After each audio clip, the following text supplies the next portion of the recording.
কুটি পাতা একটি করি, এটা হচ্ছে ভাঙা দিয়ে হাতিগুলো সব জল খেতে এখানটা আসে। আর একটা রাস্তা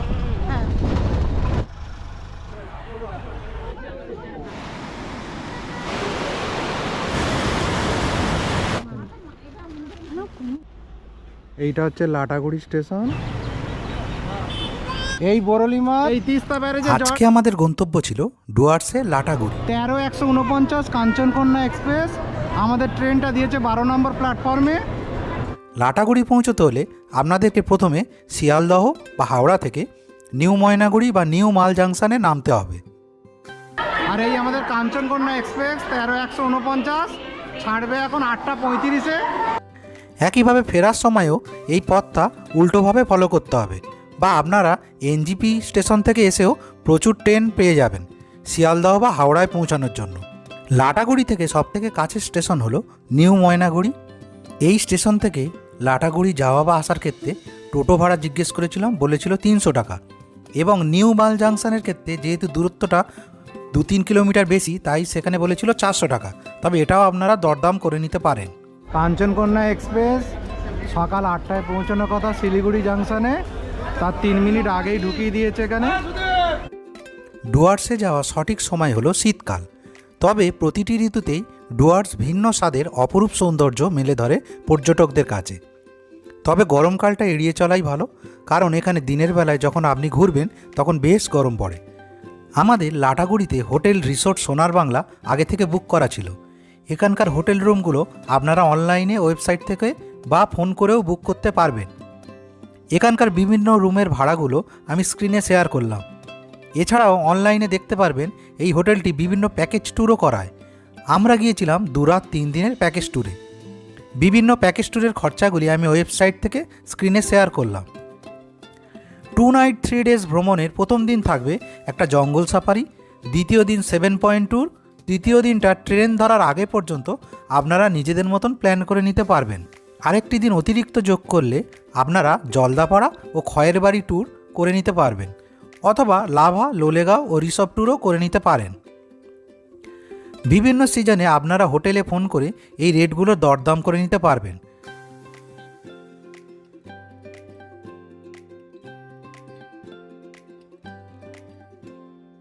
এখন বাজে 9টা 25। আমরা এই নিউ মাল জাংশনে এসে পৌঁছালাম। আপনার এখান থেকে লাটাগুড়ি 1200, লাটাগুড়ি 1200 বড় গাড়ি। আচ্ছা, মূর্তি 1000 টাকা, মূর্তি 1000 টাকা। 1000 টাকা 800, আর 7 পয়েন্ট যদি করাতে যান ওটা 3500। 3500। আচ্ছা, আপনার নামটা বলে দিন অমিত, আর আপনার নাম্বারটা বলে দিন। 8967134145। আমরা এই নিউ মাল জাংশনের এইখান থেকে বেরোলাম, আর এইখানে দেখছেন গাড়ি অনেক দাঁড়িয়ে আছে।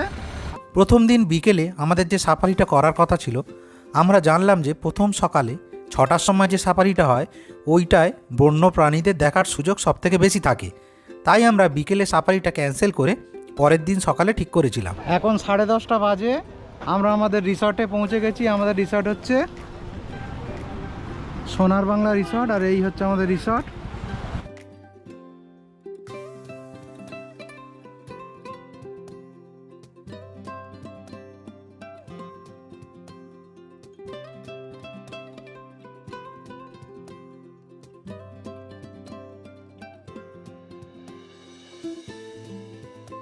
সিজন অনুযায়ী কেরম ভ্যারি করতে পারে স্ট্যান্ডার্ড রুম? ও, একই ফিক্সড রেট। সেটা কত বলো? হ্যাঁ, রেট মোটামুটি সবসময় একই থাকে। হ্যাঁ, কত সেটা বলো। আমাদের 1450 থেকে শুরু আছে 2250 অবধি। আচ্ছা, এইবারে যে আমরা যে রুমগুলো ছিলাম নতুন বিল্ডিংয়ে, এগুলো 1450। আর নিচে দেখলাম আর একটু বড় রুম আছে, ওইগুলো সবই এক, সব বিল্ডিং এ সবই এক। সব 14। আর ওই পিছনেরগুলো পেছনে 2250। 2250, ওগুলো ডিলাক্স রুম। আচ্ছা, এই হচ্ছে আমাদের 3 নম্বর রুম।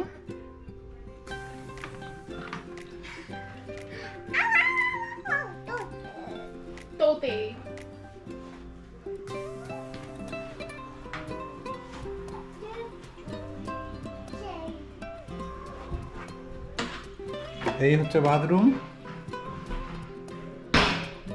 বাথরুমে গিজারও আছে।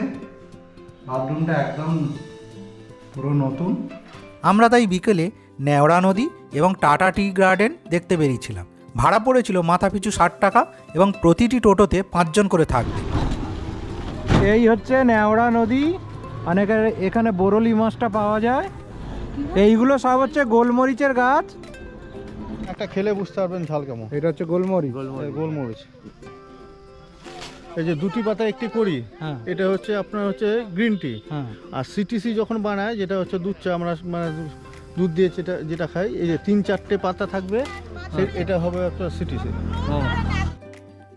যেহেতু আমাদের হোটেলটা মার্কেট এরিয়ার কাছাকাছি ছিল, তাই এখানে টোটো এবং অনেক গাড়ি সারাক্ষণই পাওয়া যেত। টাটা টি গার্ডেনটা খুবই সুন্দর ছিল, কিন্তু ওখানে আমাদের জন্য যে আর একটা সারপ্রাইজ অপেক্ষা করছিল বুঝতেই পারিনি। সেটা হলো, এখানে চা বাগানে প্রচুর ময়ূর দেখতে পেয়েছিলাম আমরা।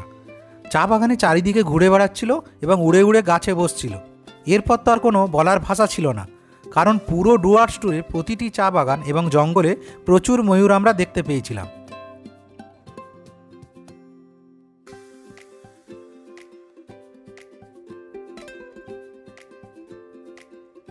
এই হচ্ছে সব হাতির পায়ের ছাপ। আমি এইগুলো সেই দিকে দেখেছি। এখান থেকে দেখুন পুরো কাঞ্চনজঙ্ঘাটা স্পষ্ট দেখা যাচ্ছে। এই জায়গাটার নাম কি? Neora rail bridge. লালপুর, লালপুর। আরেকটা নাম রয়েছে লালপুর। ও, আর ওইটা নেওড়া নদী, যেটা প্রথমে দেখে এলাম। এটা লালপুর বলি আমরা। এইটাতে সামনে এই যে হাতি চলে আসে, এই জঙ্গল, আচ্ছা আচ্ছা। গরুমারা ন্যাশনাল পার্কে ও এক সাইড হয়ে জঙ্গল শেষ হয়েছে, এই সাইডটা ও অ্যাকচুয়ালি নাম হচ্ছে লালপুল। হ্যাঁ। এই ব্রিজটা সামনে যে ভাঙা ব্রিজটা দেখছেন, এটা হচ্ছে ব্রিটিশ পিরিয়ডের ছিল। ব্রিটিশরা তখন লাল মানে লাল রঙের করে দিয়েছিল, তার জন্য এই জায়গাটার নাম হয়েছে লালপুর। আর বর্তমানে আর এই নদীটা? এটা নদী হচ্ছে নেওড়া নদী। আচ্ছা আচ্ছা। এই নদীটা একদম গ্যাংটক থেকে আসছে, গ্যাংটক পাহাড়ের থেকে। হুম। এই যে ফাঁকা ল্যান্ডটা দেখছেন যেটা, হ্যাঁ ওর সামনেই জঙ্গল, গরুমারা ন্যাশনাল পার্কে এক সাইড। আচ্ছা। ওই সামনে যে ভাঙাগুলো দেখছেন, হ্যাঁ ওই ভাঙা দিয়ে হাতিগুলো সব জল খেতে এখানটা আসে। হ্যাঁ। জল খেতে আবার চলে যায় এই বস্তির মধ্যে আপনার ধান বা কলা গাছ এগুলো খেতে। এখানকার মেন স্পেশালিটি হচ্ছে বিভিন্ন রকম চায়ের শপিং। এছাড়াও আপনারা সিকিম ও ভুটানের নানান রকম গিফট আইটেমও এখানকার মার্কেট এরিয়ার দোকানগুলি থেকে সংগ্রহ করতে পারবেন। এটা হচ্ছে গরুমারা ফরেস্ট সাফারির টিকিট কাউন্টার। এখানে দেখতেই পাচ্ছেন 5টা ওয়াচ টাওয়ার আছে। প্রথমটা হচ্ছে চন্দ্রচূড়, যাত্রাপ্রসাদ, চুকচুকি, চাবড়ামারি আর Medla watch tower. First second third শিফটের টাকা একই, আর লাস্ট শিফটটা হচ্ছে ট্রাইবাল নাচ আছে বলে ওটা হচ্ছে শিফট, ওইটার একটু দাম বেশি। দাম বেশি টিকিটের, গাড়ির যা আছে সেই সেম রেট। আর ট্রাইবাল নাচটা কোথায় হয়? ট্রাইবেল নাচ মানে যেরকম যাত্রা প্রসাদে হর্নবিল আছে, হ্যাঁ। বা চাপড়ামারির মূর্তিতে আছে এরকম। আচ্ছা, আর ওয়াচ টাওয়ারের মধ্যে কোনটা মোটামুটি দেখা যায় ভালো? দেখা যায় বলতে মানে সবই ভাগ্য আর কি, ও সরি, হ্যাঁ। কখন কোথায় কি দেখা যাবে। হ্যাঁ। ন্যাচারাল জীবজন্তু নিজের মর্জি মতো ঘোরাফেরা যাত্রাপ্রসাদের ওইটা সামনে কি গ্রাসল্যান্ড? ওই গ্রাসল্যান্ড, ও। গ্রাসল্যান্ড আর যাত্রাপ্রসাদ, মেদলা দুটো টাওয়ারে মোটামুটি দেখার চান্স। আর ডুয়ার্সে এলে মানে সবচেয়ে বেশি দেখার সময় কোনটা, মানে ভালো সময়, মানে জন্তু জানোয়ার দেখা যায়? জানুয়ারি, মার্চ, এপ্রিল। March April. ওটা কি জন্য? ওই মানে ওই এখন ড্রাই সিজন তো, এখন জল নেই, সব হ্যাঁ। ঘাসগুলো মরে যাচ্ছে আর কি। আচ্ছা। মার্চ এপ্রিল হালকা বৃষ্টি পড়বে, বৃষ্টিতে সেই আপনার নতুন ঘাস যখন হবে তখন দলে দলে। আর ওই আমাদের ড্রাইভার বললো যে বলে অনেকটা সময় পাতা ঝরে যায়, ওই জন্য বন জঙ্গল অনেকটা দূর পর্যন্ত ফাঁকা থাকে, দেখারও চান্স অনেক বেশি। মার্চ এপ্রিলে ওই ভিড়ও হয় খুব এখানে? মার্চ এপ্রিল সেরকম ভিড় হয়, যেমন ভিড় হয় না। আচ্ছা। যা ভিড় এই ডিসেম্বর জানুয়ারিতেই, এই 25 ডিসেম্বর থেকে হতে। ওনার সাথে কথা বলে যা জানতে পারলাম, দেখতেই পাচ্ছেন ওই যেটা বললাম গরুমারা জাতীয় উদ্যানে মার্চ থেকে সেপ্টেম্বর একটা টাইম, আর এই শীতের সময় হচ্ছে আধ ঘন্টাটা শুধু পিছিয়ে যায়। আর 5টা ওয়াচ টাওয়ার আছে। আর এখানে একটু বলে রাখি, নিচে দেখুন প্রত্যেকটা সাফারিতে গাইড মাস্ট, গাইডের চার্জটা দেখুন দেওয়া আছে, এইটা 350 টাকা। আর প্রত্যেকটা গাড়িতে 6 জন করে ধরবে। আর মেদলাতে সব চার্জ লেখা আছে, সব কটার চার্জ এক। আর এই নিচে যেটা চার্জটা আছে সব দেখুন, দেখুন মেদলাতে ওপরে 210 টাকা হলে নিচে হচ্ছে 290 টাকা। এটা কারণ হচ্ছে একটা ট্রাইবাল নাচ আছে, ট্রাইবাল ড্যান্স, যেটা ওর জন্য টাকাটা এক্সট্রা নেওয়া হয়। আর মেদলাতেই দেখুন আর একটা নিচে লেখা আছে সঙ্গে মোষের গাড়ি 60 টাকা। ওটা মানে প্রথমে জিপে করে নিয়ে যাওয়া হয়, তারপর ওই কি জায়গাটা বললো ওখান থেকে আবার মোষের গাড়িতে করে নিয়ে যাওয়া হয় কিছুটা। আর দেখতেই পাচ্ছেন গভর্নমেন্ট আইডি প্রুফের ফটো কপি বাধ্যতামূলক। আর অফলাইনে বুকিং করতে হলে ওই দিনই এসে বুকিং করতে হবে। অনলাইনে আগে থেকে বুকিং করা যায়। আর অনলাইনের ওয়েবসাইটও দেওয়া আছে, দেখুন www.stda.org। এই গরুমারা টিকিট কাউন্টারে সামনে বা ভেতরে এই গাড়িগুলো দাঁড়িয়ে থাকে, আর এখানেই সাফারি করা হয়। দেখতেই পাচ্ছেন এপারে 3 জনকে বসতে হয় আর এপারে 3 জনকে, আর সামনে হচ্ছে গাইড বসে থাকে আর এখানে ড্রাইভার। এখন বাজে 6টা, আমাদের জঙ্গল সাফারির জন্য গাড়ি এসে গেছে। কালকে 3:30 জঙ্গল সাফারি ঠিক হয়েছিল, কিন্তু বলে বন্য জীবজন্তু দেখতে গেলে সকালের সাফারিটা করলে সবচেয়ে ভালো, তাই আমরা ঠিক করলাম এই সকাল 6টার সাফারিটা করব। দাদা, সকালে কি জীবজন্তু দেখার চান্সটা বেশি না কোন সময়টা থাকে বেশি? সকালেই চান্সটা বেশি থাকে, সবার প্রথমে যত যাবেন তত ভালো। ও, এমনি কি কি এই সাফারিটা দেখা যেতে পারে বলুন? সে হয়তো ভাগ্যের ব্যাপার। সব তো ভাগ্যের ব্যাপারে। হ্যাঁ। আগে তো অনেক গাড়ি চলে গেছে, হ্যাঁ। আমাদের 6টা থেকে চালু হয়। হ্যাঁ। এই আপনার এখন এমনি তো হাতি, বাইসন, লেপার্ডও আছে, গন্ডারও আছে। এটা কতক্ষণের হয়? মোটামুটি 1.5 ঘন্টা। 1.5 ঘন্টার মতো। আচ্ছা আচ্ছা। আর এর খরচা কিরকম? এর সব শুদ্ধ 2200 টাকা, তাই তো? আর এটা ওই গরু মারার তো কি কত, ওই জায়গায় এখান থেকে ঘুরিয়ে আবার এখানে ছেড়ে দেবো? আচ্ছা, এই কি সব জায়গায় রিসর্ট থেকেই তোলে? না, এটা আপনাদের, এটা আমাদের এই অফিস থেকে যাওয়ার পথে আপনাদের পরের জন্য, ওই জন্য হচ্ছে মানে তুলে নিয়ে চলে গেলো। আচ্ছা। আর ওই কি কত রকমের জঙ্গল সাফারি হয়? গরু মারাতে একটাই হয়? এখানে 2 ধরনের হয়, একটা ওয়াচ টাওয়ার সাফারি হয় আর এটা হচ্ছে যেটা যাত্রা প্রসাদ। হ্যাঁ, আর এটা জঙ্গল সাফারি। টিকিট কাউন্টারটা কত দূর এখান থেকে? এই সামনেই, মানে হাঁটা দূরত্বেই? হ্যাঁ, হাঁটা দূরত্বে, 1/2 কিলোমিটারও হবে না। ও, ওই সামনে ফ্লাইওভারটা আছে, ওই ডান দিকে পড়বে। ডান দিকে, হ্যাঁ। আচ্ছা আচ্ছা, ঠিক আছে।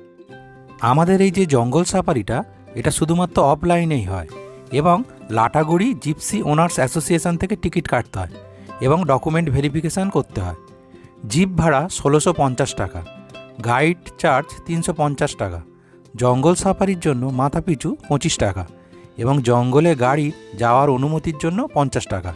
অর্থাৎ আমাদের একটি গাড়ি পিছু টোটাল 6 জনের খরচ পড়েছিল 2200 টাকা।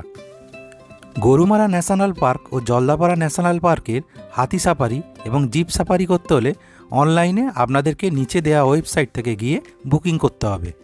ওয়াচ টাওয়ার সাফারিগুলির ক্ষেত্রে সাধারণত মাথাপিছু 280 টাকা করে এবং হাতি সাফারির ক্ষেত্রে মাথাপিছু 1200 টাকা খরচ পড়ে।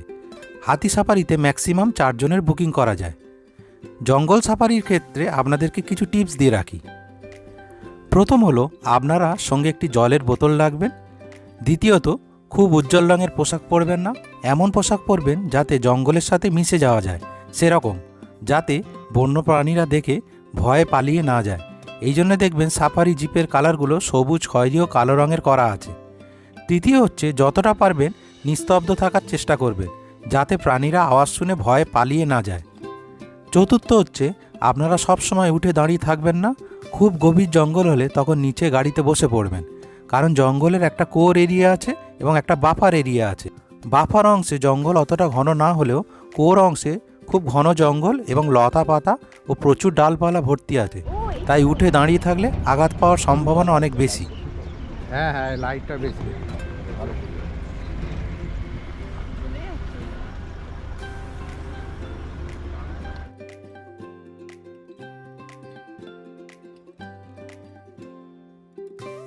এই নেওরা জঙ্গল ক্যাম্পে হচ্ছে, এরপরে কি আর একটু সাফারির জায়গা যাওয়ার জায়গা আছে? আর একটু জায়গা আছে, এখানে থামা হবে, এখানে ওয়াশরুমগুলো পেয়ে যাবেন আপনারা। দাদা, টয়লেটটা কোন দিকে? টয়লেটটা এইদিকে, আর এই একটা ওয়াশ টাওয়ার আছে, এর উপরে উঠেও দেখা যাবে।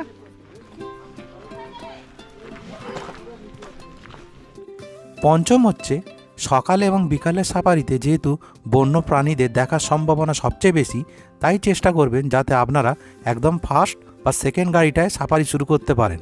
এবং এক্ষেত্রে গ্রুপ ট্যুরে গেলে দেখা পাওয়ার সম্ভাবনা অনেকটা কমে যায়, যেহেতু পরপর 5-6খানা গাড়ি যায়, তাই ওই আওয়াজে বন্য প্রাণীরা ভয় চলে যায়, যেটা আমাদের ক্ষেত্রে হয়েছিল। ষষ্ঠ হচ্ছে, আপনারা যাত্রাপ্রসাদ ওয়াচ টাওয়ার বা যে কোনো ওয়াচ টাওয়ার সাফারিটা অবশ্যই এর মধ্যে অন্তর্ভুক্ত রাখবেন, কারণ সেখান থেকে অনেক উঁচু থেকে বন্য প্রাণীদের দেখার সম্ভাবনা অনেক বেশি। হ্যাঁ, ওই তো প্রচুর ময়ূর ওখানে আছে। ময়ূর ভর্তি একদম ওখানে। এখান থেকে কাঞ্চনজঙ্ঘা একদম পরিষ্কার দেখা যাচ্ছে। এই পার থেকে কাঞ্চনজঙ্ঘার খুব সুন্দর দৃশ্য দেখা যাচ্ছে, আর সামনে অনেক ময়ূরও ভর্তি আছে, অপূর্ব। আর এইটা একটা ওয়াশ টাওয়ার আছে, এখান থেকে গিয়ে এখানে ওয়াশরুমও আছে।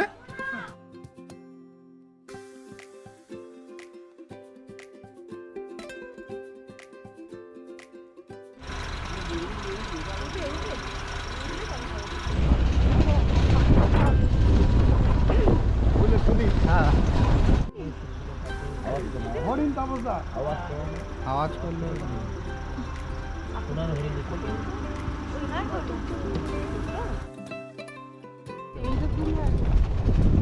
কোন দিকটা দাদা?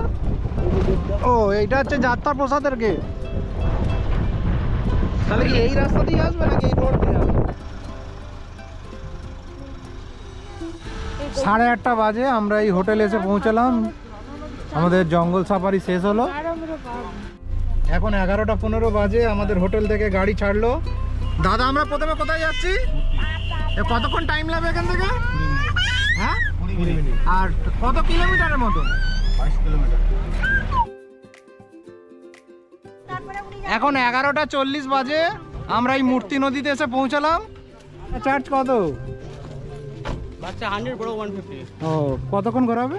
গেট অবধি যাই, গেট থেকে আজকে আমরা যে স্থানগুলো ঘুরে দেখব সেগুলো হলো মূর্তি নদী, Jhalong view point, Jaldhaka hydel project, Bindu, Samsing tea garden, সুনতালে খোলা এবং রকি আইল্যান্ড।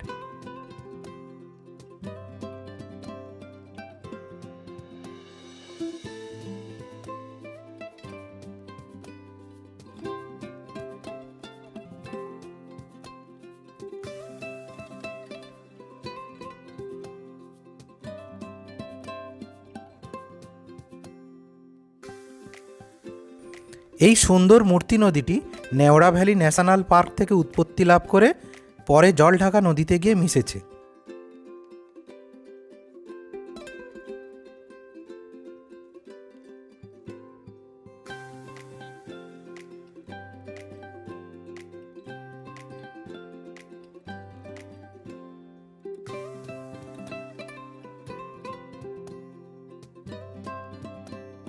এই হচ্ছে কফি গাছ, এই ফল হয়ে আছে সব, এই রবার তৈরি হচ্ছে, এই ঝোলানো ওই গাছের আটাটা নিয়ে এখানে শুকনো করতে দিতে, তাই তো? ওই রুটির মতো নরম করে দেয় এই রবার গাছ থেকে। ওই আচ্ছা প্লাস্টিক করা গিয়ে চুয়ে হতে করছে। ও ও জল তেল যাতে না পড়ে ওই জন্য প্লাস্টিকটা করা আছে প্রত্যেকটা গাছ।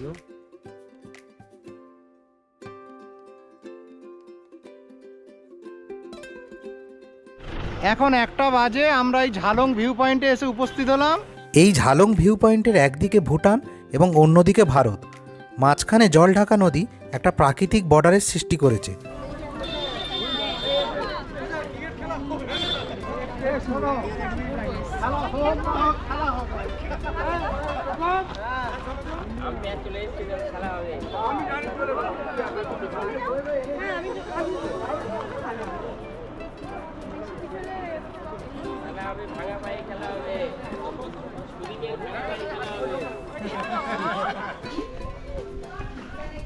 এখানে একটা রেস্টুরেন্ট আছে,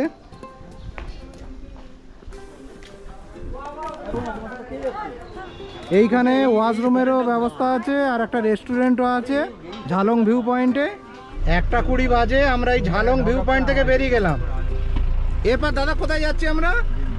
বিন্দু, জলঢাকা হাইড্রাল প্রজেক্ট। 1:35 আমরা এই জলঢাকা হাইড্রাল প্রজেক্টে এসে উপস্থিত হলাম। এইটা হচ্ছে জলঢাকা হাইড্রাল প্রজেক্ট। ও জায়গা,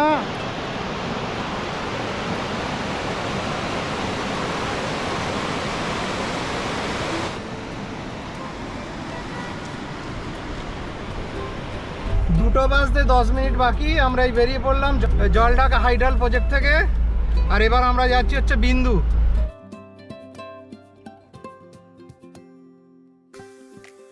2টো বাজে আমরা এই নেক্সট ভিউ পয়েন্টে পৌঁছে গেলাম, অ্যাপেল স্টোন ভিউ পয়েন্ট। আর এখানে একটু ঠান্ডা আছে কারণ এটা একটু উঁচুতে অবস্থিত।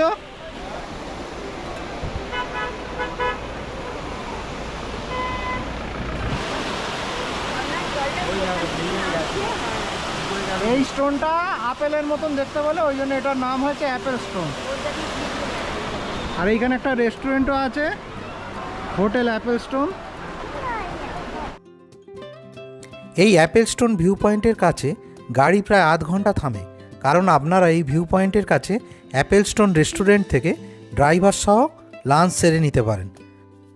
2:35 বাজে আমরা এই বিন্দুতে এসে উপস্থিত হলাম।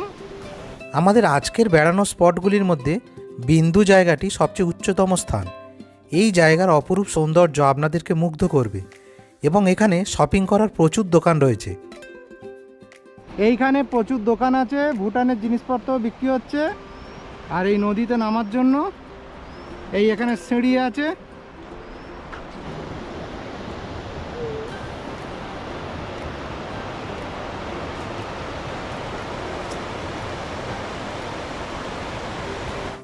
আপনাদের এখানে অনেকটাই সময় কেটে যাবে। এখানে শপিং করার সময় আপনারা একটু দরদাম করে নেবেন। এখানে এই রকম দোকান, প্রচুর দোকান আছে এখানে।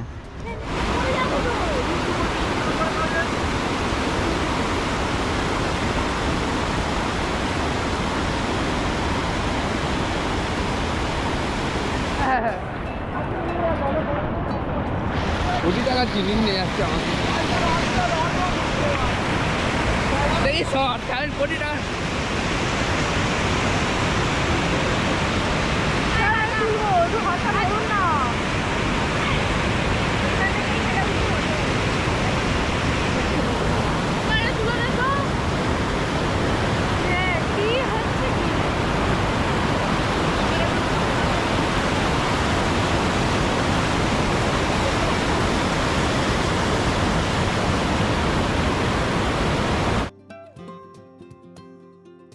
আজকের যেহেতু আমাদের বেরোতে বেরোতে 11টা বেজে গিয়েছিল এবং স্পটগুলো অনেকটা দূরে দূরে ছিল, তাই আমাদের লাস্ট 3টে পয়েন্ট সামসিং টি গার্ডেন, সুনতাওয়ালে খোলা এবং রকি আইল্যান্ড আর দেখা হয়নি। তাই আপনাদেরকে বলবো, আপনারা যদি 7 পয়েন্ট বা এইসব স্থানগুলো সব ঘুরে সম্পূর্ণ দেখতে যান, তাহলে অন্ততপক্ষে সকাল 7টা থেকে 8টার মধ্যে বেরোবার চেষ্টা করবেন। এইটা কেওনঝড়ের মার্কেট এরিয়া। গরুমারা ন্যাশনাল পার্কের টিকিট কাউন্টার থেকে টোটোয় করে চলে আসবেন, ও 5 মিনিটের মতন লাগবে, আর হেঁটে হচ্ছে 10 মিনিটের মতন। এখানে আপনারা সব কিছুই পেয়ে যাবেন, কোনো অসুবিধা না। কেওনঝড়ের এই যে মার্কেট এরিয়া, এই এর ভেতর দিয়ে হচ্ছে লাটাগুড়ি স্টেশন আছে। এইটা হচ্ছে লাটাগুড়ি স্টেশন। আর শিলিগুড়ি পৌঁছতে এখান থেকে প্রায় 2 ঘন্টা 15 মিনিট সময় লাগবে, আর ভাড়া হচ্ছে 20 টাকা।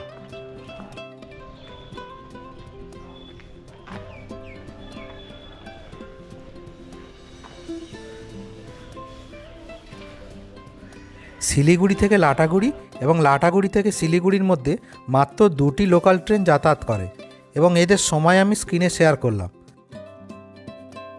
বাসও এখানে খুব ঘন ঘন নিউমাল জাংশন ও ময়নাগুড়িতে যাচ্ছে। মালবাজার, চালসা, জলপাইগুড়ির বাস যাচ্ছে এখান থেকে। আর এইটা হচ্ছে বাস স্ট্যান্ড।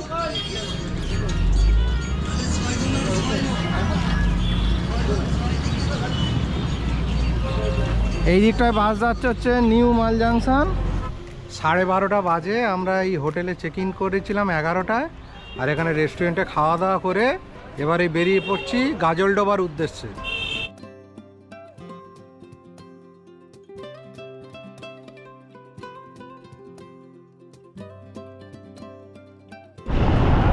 এই হচ্ছে তিস্তা ব্যারেজ।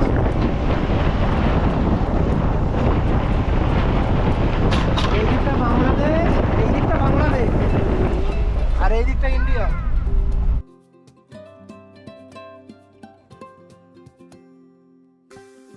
এখন বাজে 1টা, আমরা এই তিস্তা ব্যারেজে এসে পৌঁছালাম। তিস্তা ব্যারেজ থেকে কাঞ্চনজঙ্ঘাটা কি সুন্দর দেখা যাচ্ছে দেখুন। তিস্তা ব্যারেজ থেকেও কাঞ্চনজঙ্ঘার অপরূপ সৌন্দর্য দেখা যাচ্ছিল।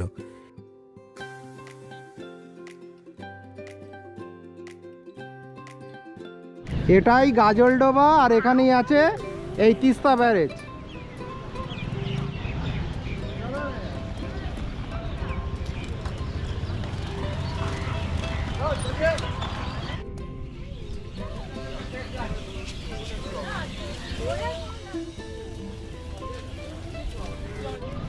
এই বরলি মাছ, আর এটা হচ্ছে 200 টাকা প্লেট, তাই তো দাদা? এটা হ্যাঁ।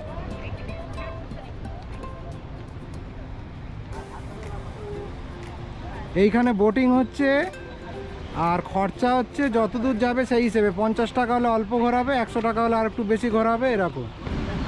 এই তিস্তা ব্যারেজে জল ছাড়া হচ্ছে, আর এখানে এই গাজলডোবায় এই বোটিং হয়, বোটগুলো দেখতে পাচ্ছেন।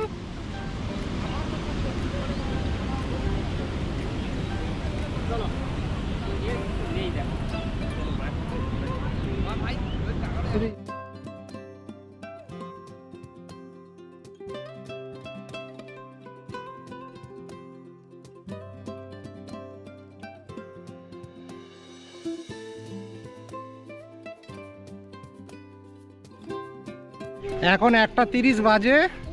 আমরা এই গাজলডোবায় যে তিস্তা ব্যারেজ আছে ওখান থেকে বেরিয়ে পড়লাম। 2:10 বাজে আমরা এই এনজিপি স্টেশনে এসে পৌঁছালাম। এনজিপি স্টেশনে দাঁড়িয়ে আমরা দেখতে পেলাম ভারতীয় সেনাবাহিনীর বোফোর্স কামান ও সেনা ট্যাঙ্কগুলো ট্রেনে করে যাচ্ছে।